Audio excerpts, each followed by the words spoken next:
The Bouncer. Aloha everybody and welcome to the final part of the Bouncer playthrough. So we've taken a look at the story mode, we've taken a look at the versus mode. Now we're going to be looking at the survival mode. And the title's pretty self-explanatory. This is a single player mode where you go up against a wave of enemies. You keep going from room to room to room, and you want to see how long you can last. You just want to take on enemy after enemy after enemy and see how far you can get in this game. And luckily with this mode, you can play as whoever you want. You're not limited to just Sion, Volt, or Ko. You want to play Echidna? Go nuts. Want to play Duragon, Juan, Leanne, Chaldea? Go nuts. For this playthrough, I'm going to be playing as Dominique Cross, because I figured she was always a damsel in distress in the story mode. She didn't really get her chance, her time to shine, let's say. Well, she is now. My super fighting robot. Whatcha! I love her flippy dippy shit. I really love her flippy dippy shit. It's amazing. But, So yeah, Dominique, she has a lot of flip stuff that you do with the circle button. One of my favorite things is when you lightly tap the circle button. She does, like, I don't know, 5 front flips, and then she stretches out her whole body to, like, splash on people, which is always fantastic. She has this move where she juggles people with her legs. Like, she'll slide into them, and then she'll launch them by kicking them straight into the air, which is fantastic.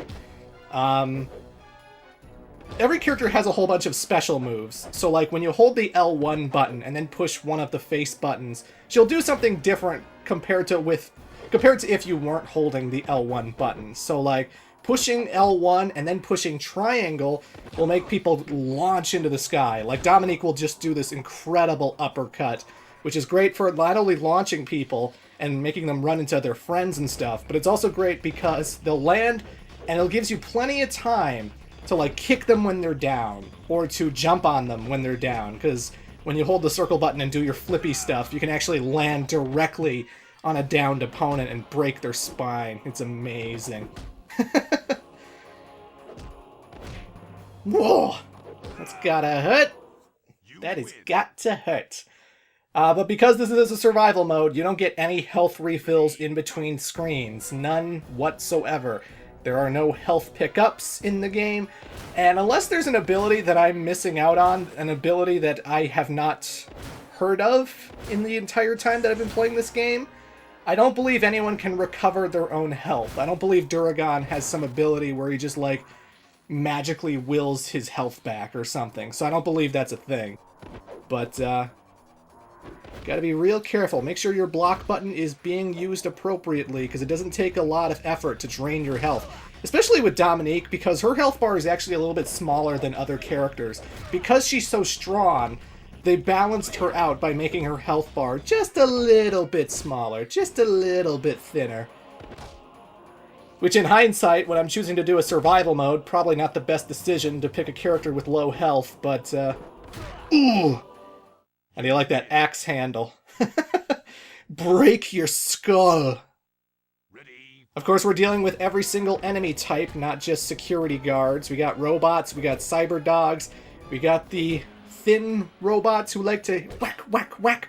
We got the big honking orange black tanker robots with their big long reach and whatnot. So you gotta be real careful. This is definitely a lot harder than when we were escorting Dominique during the story, because with Dominique we could run by them. We can run to the exit if we really wanted.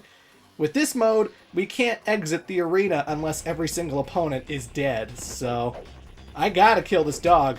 I gots to. Well, hi, doggy. Ooh! I broke Doggy's spine.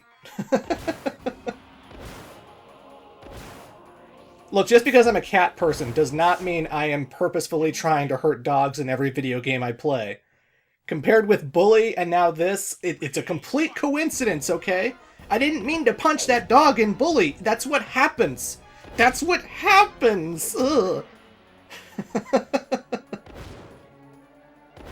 So with Dominique, I like to use her uppercut quite a bit, because again, look at the damage I'm doing, but also it's like, she comes and recovers from that attack just quick enough that she's usually able to block stuff after doing it.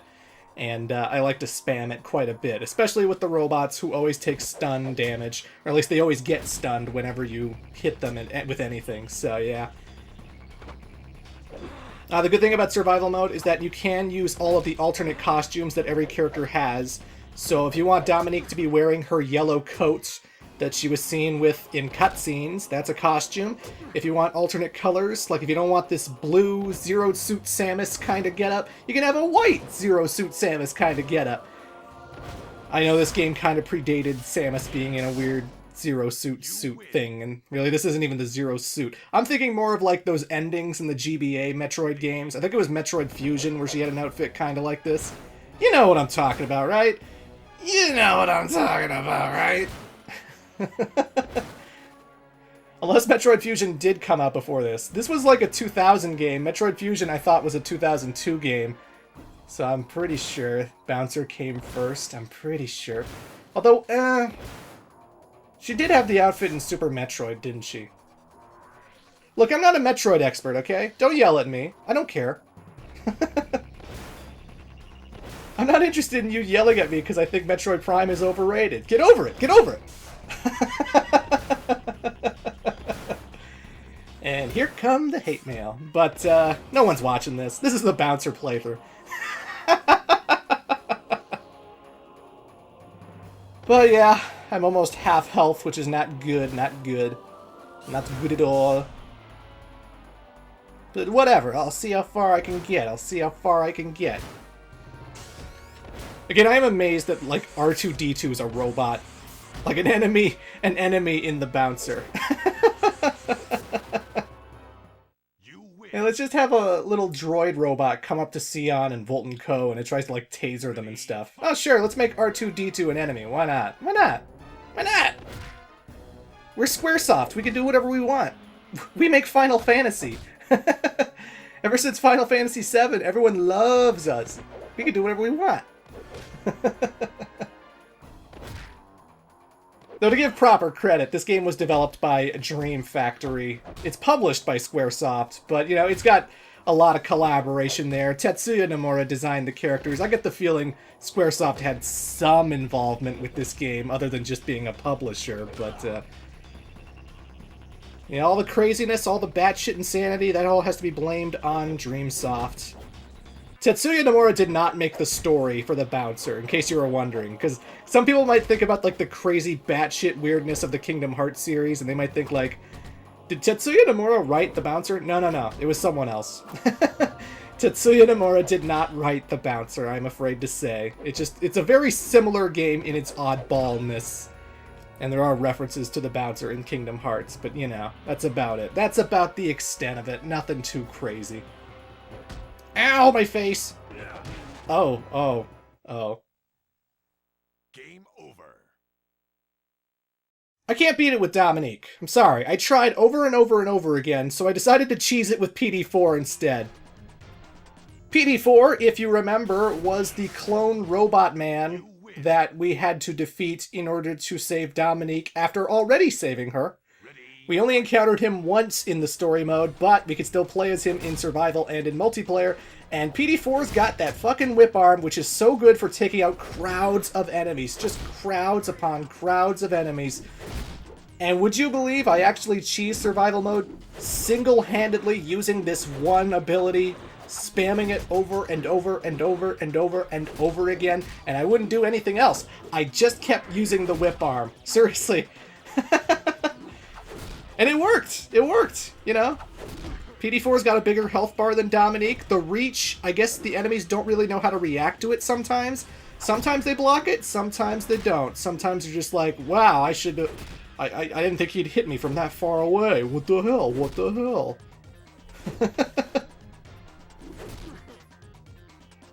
But if you use this cheese method with PD4, you will discover that survival mode isn't actually endless. This is not a mode that goes on forever until you die.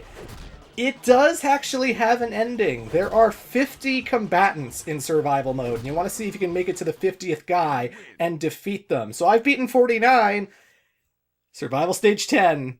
The final opponent is Sion, and he's wearing a completely new outfit. This is black hooded Sion. I swear Tetsuya Nomura did not write the story for this game. He just made the character designs. This is not a nobody Sion, okay? This is not Noxus. Noxis, because nobodies have their names rearranged with an X. So this is not Noxus, Sion's nobody, okay? It's not Noxus, I swear.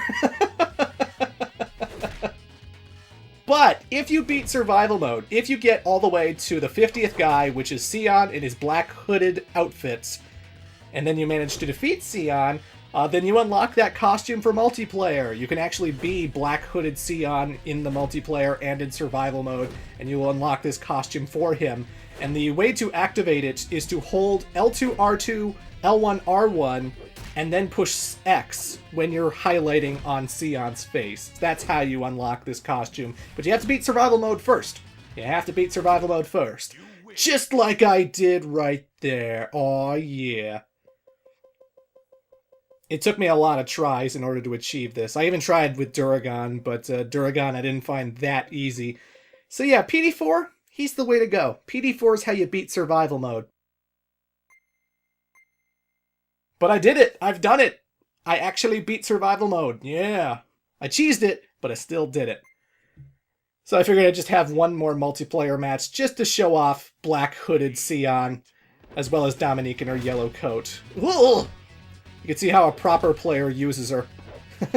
How a proper AI-controlled opponent uses her abilities. For some reason, Black Hooded Sion even has a different theme song. Like, this theme that's playing only plays when you're playing as Black Hooded Sion. So he actually gets his own music, too, which is kind of weird. Is this what Sion would have been like if he had never met Dominique? If Sion had become a loner? Out for self, just some kind of thug looking to fight for the sake of it? Trying to find someone who can actually kill him, huh? I wonder, I wonder. Still, folks, this is it. This is it for the Bouncer. This is the last video I am doing on this playthrough, and it has been quite the ride indeed. I hope you enjoyed watching the Bouncer. I'm going to be taking a little bit of a break to finish up Final Fantasy X-2's video, because I'm doing Clement Remembers Final Fantasy X-2, and then I'll be back to Sonic. But in the meantime, Bully will still be happening. I'll still be uploading 2 Bully episodes a week. So don't you worry about that. Don't you worry about that. But that has been the Bouncer, ladies and gentlemen. I hope you enjoyed it. I am the Great Clement. It's been fun. Toodles. You win.